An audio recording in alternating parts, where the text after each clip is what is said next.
sea, digamos que África ya sabemos que tiene muchos recursos y sobre todo se centraría en la República Democrática del Congo como el punto en el que más importante para todo el tema de baterías de coches y todo el tema de los móviles. Correcto. Si vemos un mapa de hace, bueno, no sé cuántos años, pero hace 30 40 años y la influencia que tenía Estados Unidos y ahora la influencia que tiene China, vamos a ver, bueno, tú lo ponías en azul, ¿no? Como casi todo el mapa estaba en azul y ahora todo el mapa es en rojo, Sí. que sería China. Claro, esto no ha sido un trabajo de hace 5 años, sino China ya veía todo el potencial que tenía África, todo lo importante que iba a ser, y lo que está haciendo es como mejorar el país a cambio de explotar los recursos. Correcto, por eso tiene tanto éxito China en África.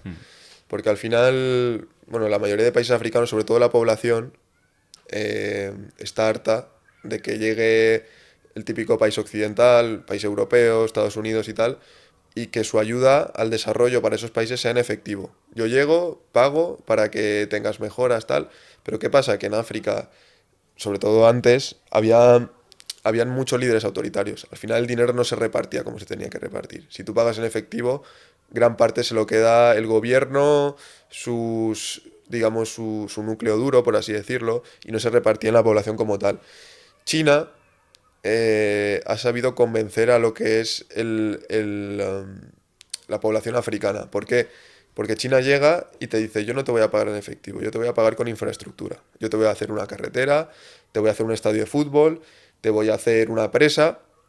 Y eso al final, aparte de que al país le viene bien porque necesita desarrollarse, necesita una presa hidroeléctrica para generar electricidad, lo que sea, eh, la gente, la población africana dice, pues mira, China nos ha hecho esta carretera para ir al trabajo, o China nos ha hecho este estadio de fútbol. Al final el fútbol en África es muy fácil de convencer a la gente si le haces un estadio de 50.000 personas. Sí, la gente lo ve, Claro, todo lo que está haciendo. Con exacto, el lo dinero no lo ve, lo veía. disfruta, lo puede utilizar, entonces gana mucha aceptación China.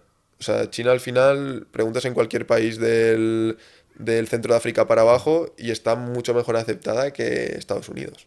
Porque les hacen cosas a ellos, no dejan dinero y se van, ¿sabes? Entonces es una de las claves de China, porque China ahora mismo tiene la deuda, porque China es el mayor socio comercial. Al final es una explicación de todo. O sea, que digamos también que la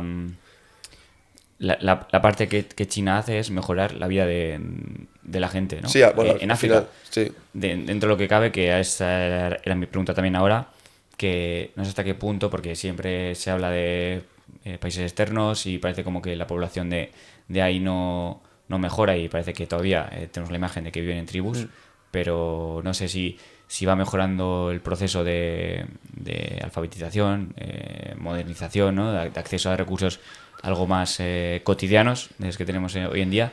No sé si gracias a esas ayudas o esa infraestructura que está haciendo China se está mejorando o se está llevando a cabo mucho más que antes. Sí, al final China sí que está ayudando al tema de la infraestructura y demás, pero hay que recordar que China no destaca por su transparencia. Al final, China no pregunta por el cumplimiento de los derechos humanos. Me refiero, China va a llegar a cualquier país y China no va a mejorar la explotación infantil en las minas, por ejemplo. De hecho, igual hasta la acrecenta. Pero sí que es verdad que ese tipo de políticas sí que ayudan a desarrollar el país. Sí que es verdad que depende mucho de la deuda de China, porque le deben casi todo el dinero a China. Pero sí que hay países que gracias a esas ayudas han dado como el primer paso hacia mejorar, por ejemplo, Kenia, Tanzania, también por el turismo, son países que están mejorando mucho. La alfabetización sí que está subiendo bastante en África, sobre todo si cogemos a África como tal, la imagen de África, lo que es el norte y el sur, los dos extremos, son los más desarrollados. Lo que es África Central es lo que le cuesta muchísimo. También por temas geográficos, porque al final, si tú tienes acceso a la costa, los países del norte tienen muchísimos recursos petroleros, los países del sur tienen mucha minería. Entonces, ahí esos países están mejorando mucho, pero los países que aún les queda muchísimo para desarrollarse, para alfabetizarse, para mejorar en infraestructura, son los países del centro de África. El Congo, Nigeria, todos estos países aún le queda mucho. Pero hay ejemplos de países que son una pasada. Por ejemplo, Botswana. Botswana ha sido capaz de, bueno, tuvo ayuda de Estados Unidos, de China, pero gracias a esa ayuda, también son muy poca población, pero gracias a esa ayuda eh, ha conseguido que todos los diamantes que tiene, que es su recurso principal, se queden en Botswana. Es decir, antes llegaban los belgas, los exportaban a Bélgica y hacían todo el proceso tal de manufacturación y demás. Ahora todo se queda en Botswana, todo lo hace Botswana y ha reinvertido todo este beneficio en educación, en salud. Y Botswana ahora mismo es uno de los países, vamos, Botswana tiene mejores índices que España en temas de corrupción, en temas de transparencia, sostenibilidad. Botswana es una locura. O sea, es un país democrático, ¿no? Sí, sí, sí, totalmente.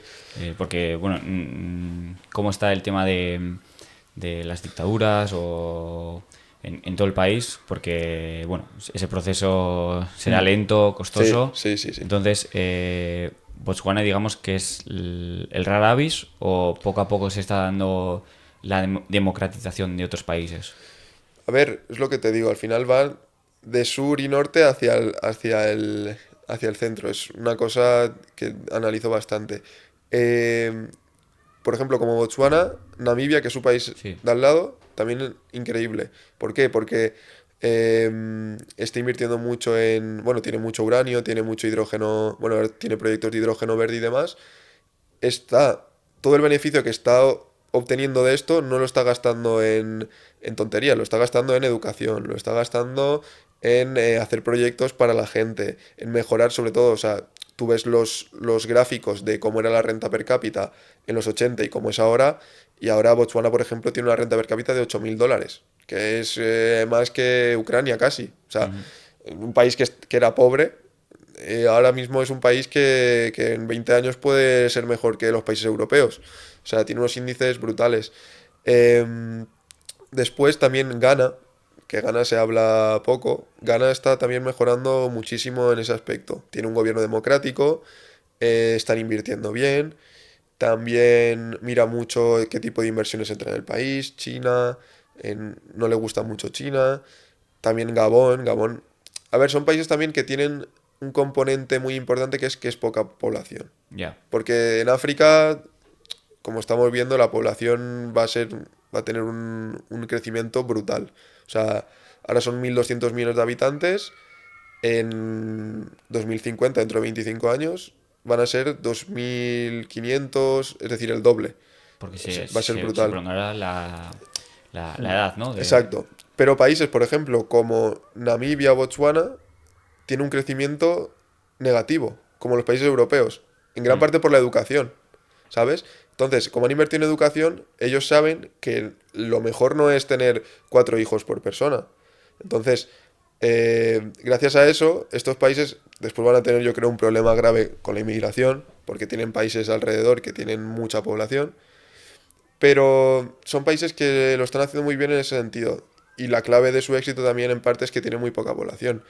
Gabón, por ejemplo, es 10 veces más grande que Ruanda y Gabón tiene, creo que son 2 millones de habitantes y Ruanda tiene 15. Entonces, tener poca población también ayuda a este tipo de cosas. Sí, a gestionar un poco las cosas que sean... Si tienes recursos y poca población, lo tienes que hacer muy mal para no conseguir riqueza. ¿Y hay algún país que tenga peso a nivel mundial? De que tenga... O ahora mismo no hay... O está muy lejos todavía de que algún país africano tenga ese poder a nivel de... Pues bueno, de países europeos, de países americanos. Ahora mismo te diría que no, pero creo que en el futuro probablemente sí. A ver, en África siempre se ha dicho que están los tres grandes: Egipto, Nigeria y Sudáfrica. Son las tres grandes economías, por así decirlo. ¿Qué pasa? Que Sudáfrica está perdiendo cada vez más peso, aunque está en los BRICS, que ya es un país importante. Egipto también ha entrado ahora a los BRICS. Pero ¿qué pasa? Creo que Nigeria, en los ¿Qué son? próximos... Espera, ¿puedes explicar qué son los BRICS? Igual, Sí, para... sí, sí, claro. Los BRICS son, digamos, los países emergentes, economías emergentes. Los BRICS viene de las siglas, o sea, de China, Rusia, India, Y Brasil, ¿no? Brasil es la B, y Sudáfrica, la S es de Mm. Sudáfrica.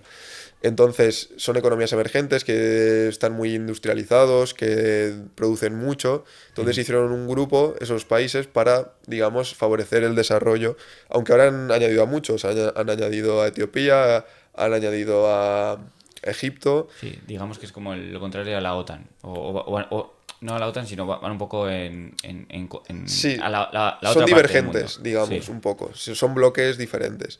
sí. Aunque también hay aliados dentro de los BRICS de Europa o de Occidente. Sudáfrica es un aliado de Occidente, por ejemplo.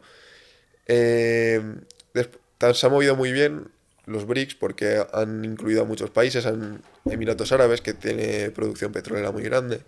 Etiopía la gente no lo entiende, dice, ¿por qué los BRICS han añadido a Etiopía? Muy fácil, porque Addis Abeba, que es la capital de Etiopía, tiene la sede de la Unión Africana. Es decir, ahí se reúnen los 54 países. Es como si metieran a Bélgica, que es donde está el Parlamento Europeo. Es un movimiento que para mí me parece brutal, pero no se ha dado mucha importancia. Em, Perdón, que estabas diciendo de Egipto, Nigeria sí, y Sudáfrica. esos tres países que son, digamos, los grandes de África, eh, no tienen mucho peso, obviamente, no se puede comparar con Estados Unidos, China, Rusia, Europa, no se puede comparar, pero creo que en los próximos años, sobre todo Nigeria, puede ser un país muy importante, porque tiene 230 millones de habitantes, se espera que en 25 años tenga 400 millones de habitantes, será el tercer país más poblado o el cuarto, tiene reservas petroleras para aburrir, va a ser muy importante a nivel Ujú. de energía y demás. Y creo que Nigeria se puede meter entre los países que corten el bacalao dentro de unos años. A nivel de reservas de petróleo, que comentabas, eh, ¿cómo, cómo son de diferentes entre, por ejemplo, de Emiratos Árabes? ¿Cuánta cantidad tiene más o menos de Nigeria en cuanto a recursos, ese recurso? Pues Nigeria es uno de los países que más petróleo tiene de la OPEP, que es la Organización de los Países Exportadores de Petróleo, donde está Arabia Saudí, donde está Emiratos Árabes, donde... Pero en África, sobre todo Angola, Nigeria, tienen unas reservas de petróleo muy importantes. De hecho, la Unión Europea recibe bastante porcentaje del petróleo que consume de Nigeria. También, ¿qué pasa? Que el petróleo y el gas está en una etapa de diversificar cómo se produce, cómo se consume, etcétera.